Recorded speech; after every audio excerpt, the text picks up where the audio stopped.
Hi guys, welcome back. Today I'm in a 2013 Porsche Cayenne diesel. It's got a 3-liter V6 turbo diesel engine in it. Produces 240 horsepower and about 406 foot-pounds of torque. Now that is more torque than any of the other models apart from the turbo and the V8 diesel.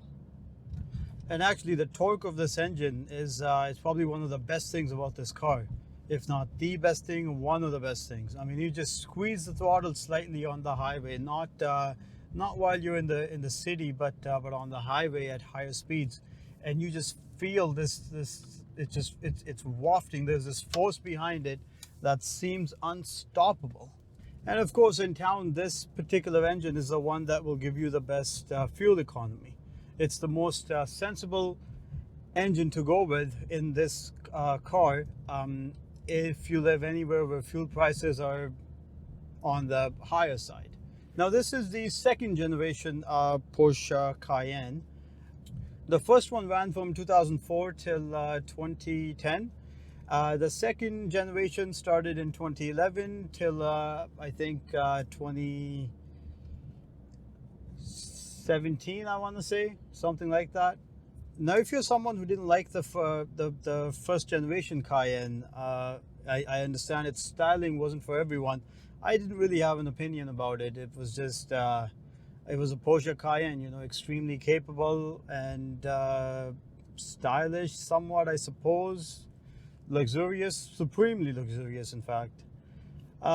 Anyways, the looks of this one are a lot less offensive than the first one. This one is a lot less in your face than the first one. It's lighter by 200 kilograms, so that's good for fuel economy, for the way it drives. It's dynamics, driving dynamics, and it looks a bit smaller than the previous one, but actually it's a bit larger. It's got more room in the back, and the boot's a little bit bigger too. Next, we come to the interior. Now, the interior design language is the first one was very much like an off-roader. This one is a lot closer to the Panamera and the 911. The way the center console rises from the bottom and goes up, and everything is directed towards the driver. And I mean, come to the quality of this interior. The quality of this interior cannot be faulted. I mean, it's just built solid. Everything that you touch, everything you close, the way it comes together, it's definitely a step above your Mercedes and your BMW, and that really is saying something, because those cars are not built cheaply, or there isn't a lack of quality in them. But the way this Porsche is, it's definitely a step above. What they say about Porsches is that it's a German car amongst German cars. I think what they're saying is the quality is higher. It's built to a higher standard than your Audis, your Mercedes, your BMWs. The build quality of this, I am certainly impressed with. I mean, I have a S-Class Mercedes. I've had a 7 Series BMW. I've had, I think, one or two other Mercedes too. I don't really remember, but this one is definitely above all of them. I really have to stress this. The quality of everything in here is definitely a step above, as I keep saying. Yeah, the way this doesn't move and how solid everything feels, it's great. It's great. Next, what I love about this car is the Burmester audio system in it. Now, the normal Cayenne, I think, as standard, they fit the Bose system in it, Bose audio system. This is the Burmester system that's obviously been optioned. And I don't know if you can tell. I'll increase the volume and see if you can tell.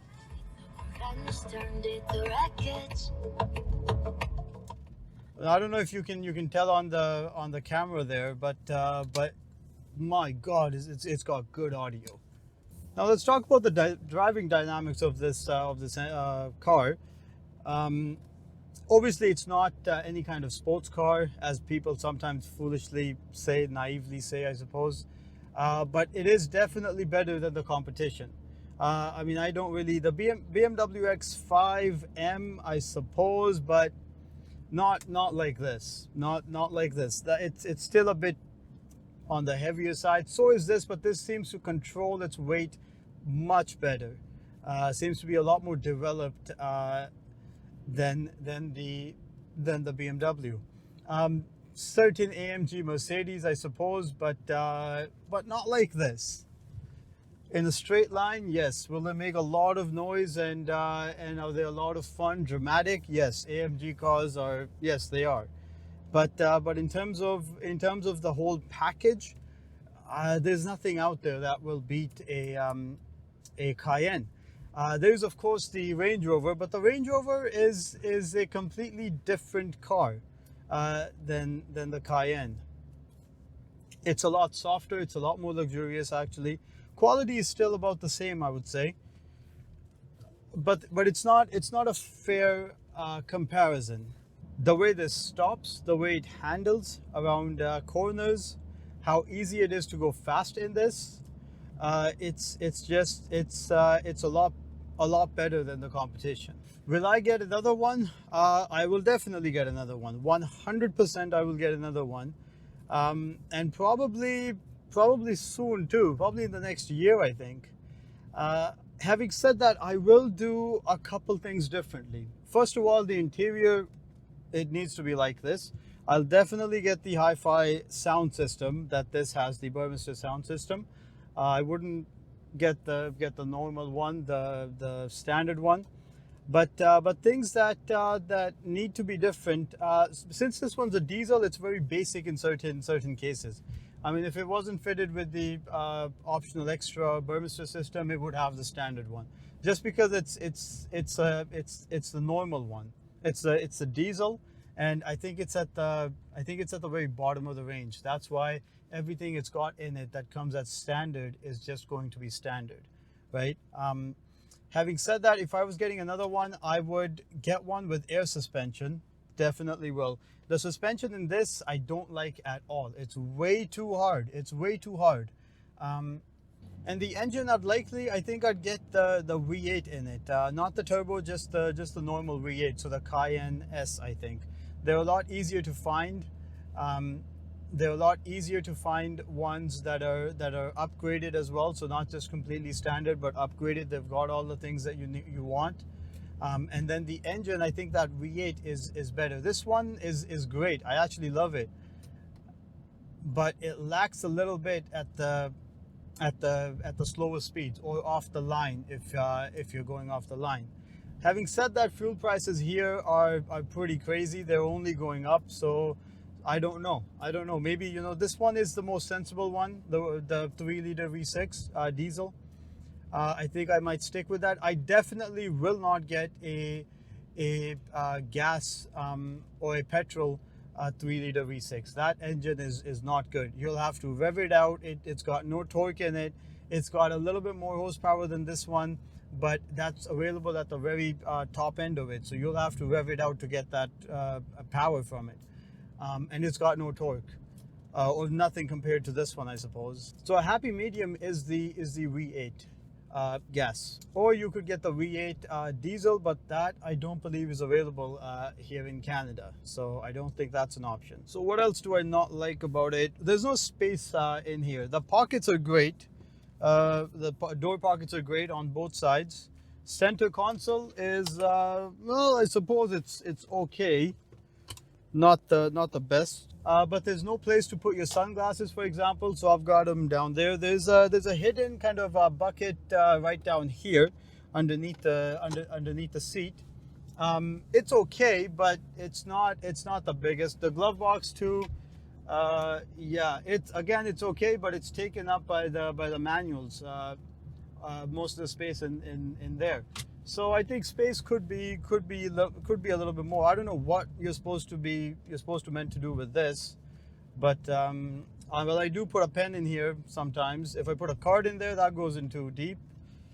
Coins go in too deep. So I don't know what that's for. I suppose a pen is what you can put in there, and just about that. This is obviously for coins. It's got rubber down there, so that there's a bit of grip to it, and obviously your two cup holders are right here.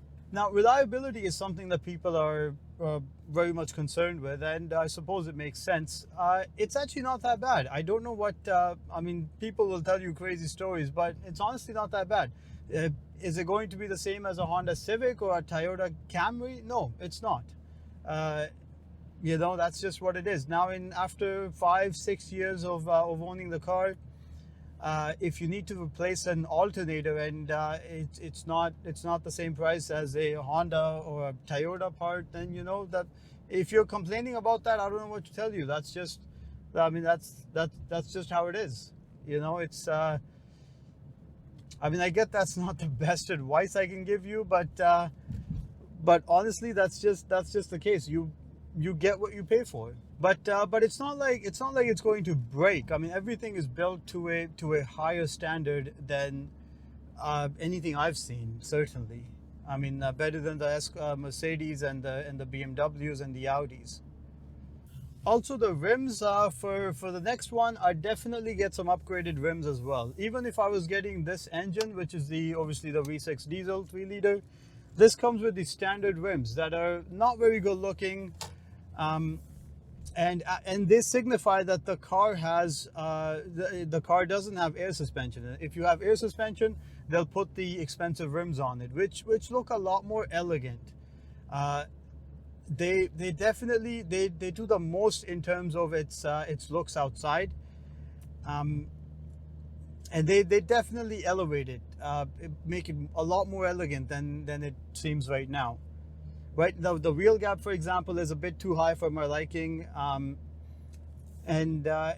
with air suspension, all that is solved, right? If not, if you have to get this one because again, it is the most practical one, the most sensible one to get, then just get some upgraded rims on it. I actually did look online a couple months ago when I got the car, and I think they were like $1,500 for the upgraded rims I found. So that's an option, I suppose. You can do that, but definitely for my next one, I mean that's something that would be closer to the top of the list in terms of what to get on the car. And that's about it. That's my review of the Mark II Generation 2 Porsche Cayenne. Definitely something I approve. Absolutely, definitely get it. Thank you for watching.